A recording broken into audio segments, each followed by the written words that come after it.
Everyone. तो बेटा हम पढ़ रहे हैं ह्यूमन रिप्रोडक्शन और आज की वीडियो में हम पढ़ने वाले हैं oogenesis। तो क्या होता है oogenesis? oogenesis is the formation of mature female gamete that is ovum, यानी oogenesis is the process of gametogenesis in females. Females का जो गेमीट बनता है उसके बनने के प्रोसेस को हम बोलते हैं oogenesis, formation of mature female gamete, और मैच्योर फीमेल गेमीट होता है ओवम। क्लियर? अब बेटा oogenesis का प्रोसेस थोड़ा सा कॉम्प्लेक्स है, तो इसको एकदम ध्यान से सुनेंगे, आपको समझ में आ जाएगा। ठीक है। अब बेटा प्रीवियस वीडियो में हमने पढ़ा था स्पर्मेटोजेनेसिस। स्पर्मेटोजेनेसिस में हमने देखा था स्पर्मेटोजेनेसिस बिगिन होता है प्यूबर्टी में, बट बेटा oogenesis बिगिन हो जाता है एम्ब्रियोनिक स्टेज में ही, यानी कि फीटस स्टेज में ही oogenesis formation of ovum start हो जाता है। क्लियर? तो अब कैसे होता है? एम्ब्रियोनिक स्टेज में बेटा हर फीटल ओवरी में, यानी फीटस की दोनों ओवरीज में millions of gamete mother cells present होते हैं, जिन्हें बोलते हैं oogonia। क्लियर? बर्थ के बाद और मदर गेमीट सेल्स ऐड नहीं होते, सिर्फ एम्ब्रियोनिक स्टेज में ही बनते हैं ये। क्लियर? oogonia की प्लॉइडी होती है 2n, यानी इसमें 46 क्रोमोसोम्स होते हैं। क्लियर? अब ये oogonia में मियोसिस 1 बिगिन होता है, पर ये मियोसिस 1 कंप्लीट नहीं होता और प्रोफेज 1 में ही सस्पेंड हो जाता है, रुक जाता है। तो जब oogonia में प्रोफेज 1 हो जाता है तो ये बन जाता है primary oocyte with ploidy 2n and 46 chromosomes. 2n ploidy क्यों बेटा? क्योंकि अभी मियोसिस 1 कंप्लीट नहीं हुआ, ये अपने फर्स्ट फेज में ही, फर्स्ट स्टेप पे ही रुक गया है, इसीलिए इसकी प्लॉइडी सेम रहेगी। क्लियर? देन इस प्राइमरी oocyte के चारों तरफ ग्रेन्युलोसा सेल्स आ जाते हैं और एक लेयर बना लेते हैं, और जब इस प्राइमरी oocyte के चारों तरफ ये ग्रेन्युलोसा सेल्स आ जाते हैं तो इसको हम बोलते हैं प्राइमरी फॉलिकल। क्लियर? अब ये प्रोसेस यहीं पे रुक जाएगा, फिर फीटस का बर्थ होगा, बर्थ के बाद वो धीरे धीरे ग्रो करेगा।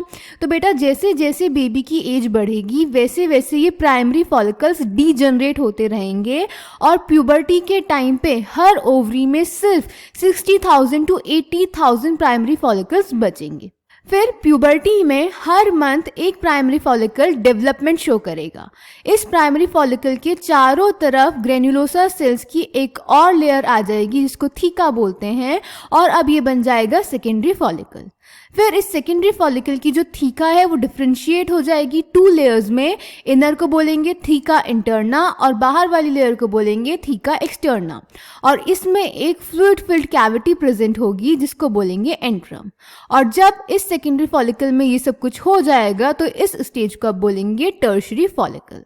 अब इस टर्शरी फॉलिकल के अंदर जो प्राइमरी oocyte प्रेजेंट है, इसमें मियोसिस 1 जो कि एम्ब्रियोनिक स्टेज में प्रोफेज 1 पर रुक गया था, ये मियोसिस 1 कंप्लीट हो जाएगा और अनइक्वल डिवीजन शो करेगा, जिसकी वजह से एक लार्ज सेकेंडरी oocyte बनेगा with ploidy n and 23 chromosomes, और एक छोटी सी टाइनी फर्स्ट पोलर बॉडी बनेगी।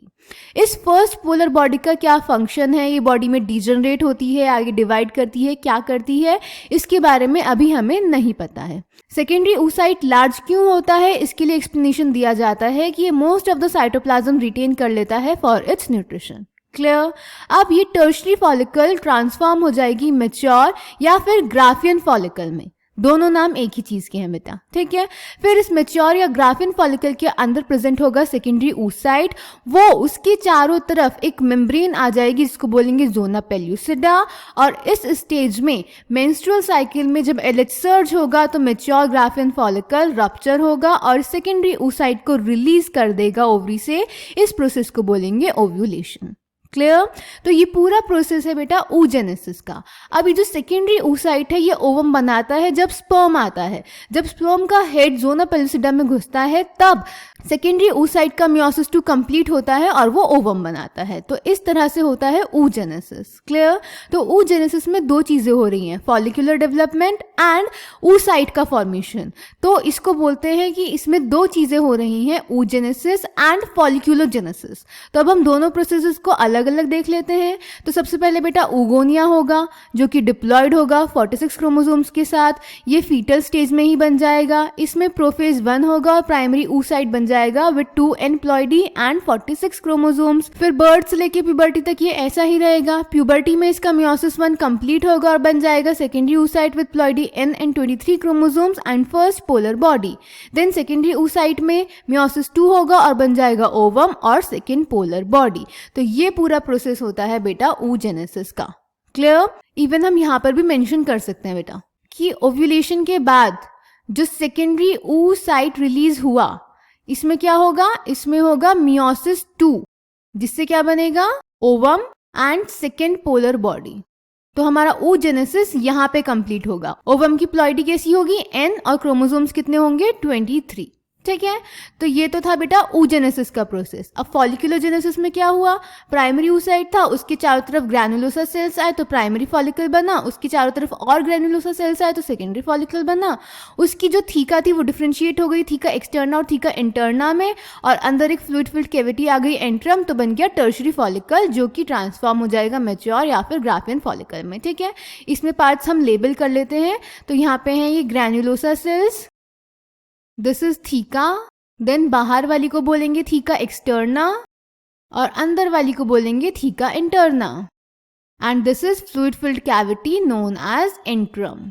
ठीक है बेटा, तो ये है पूरा फॉलिकुलोजेनेसिस। क्लियर? तो अब इसको एनसीईआरटी से देख लेते हैं। The process of formation of a mature female gamete is called oogenesis, which is markedly different from spermatogenesis. Oogenesis is initiated during the embryonic development stage when a couple of million gamete mother cells, that is oogonia, are formed.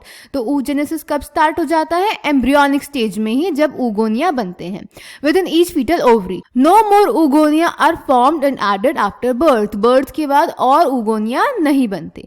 These cells start division and enter into the prophase 1 of the meiotic division and get temporarily arrested at that stage called primary oocytes. तो जो oogonia होते हैं वो meiosis 1 begin करते हैं और prophase 1 में arrest हो जाते हैं और बन जाते हैं primary oocytes.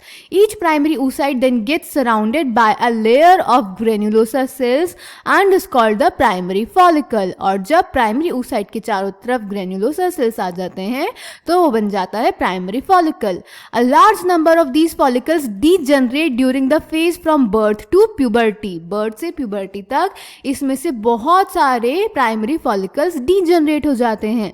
Therefore at puberty only 60,000 to 80,000 primary follicles are left in each ovary. Puberty में सिर्फ 60 to 80,000 प्राइमरी फॉलिकल्स ही बचते हैं एक ओवरी में।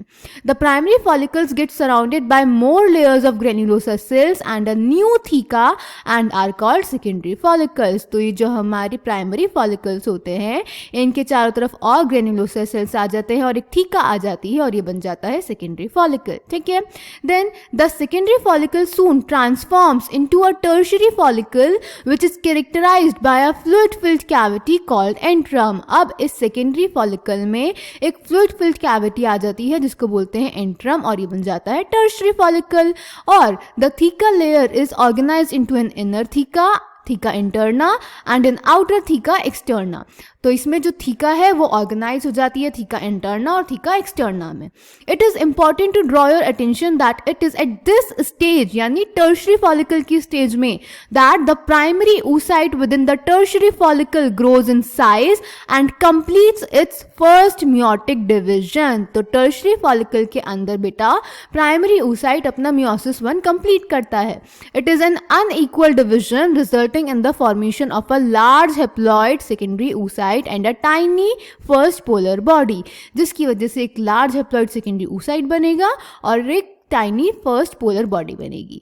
The secondary oocyte retains bulk of the nutrient-rich cytoplasm of the primary oocyte. Can you think of any advantage for this? इसका advantage क्या होगा? Mention कर देते हैं। इसका advantage होगा for its nutrition. Clear?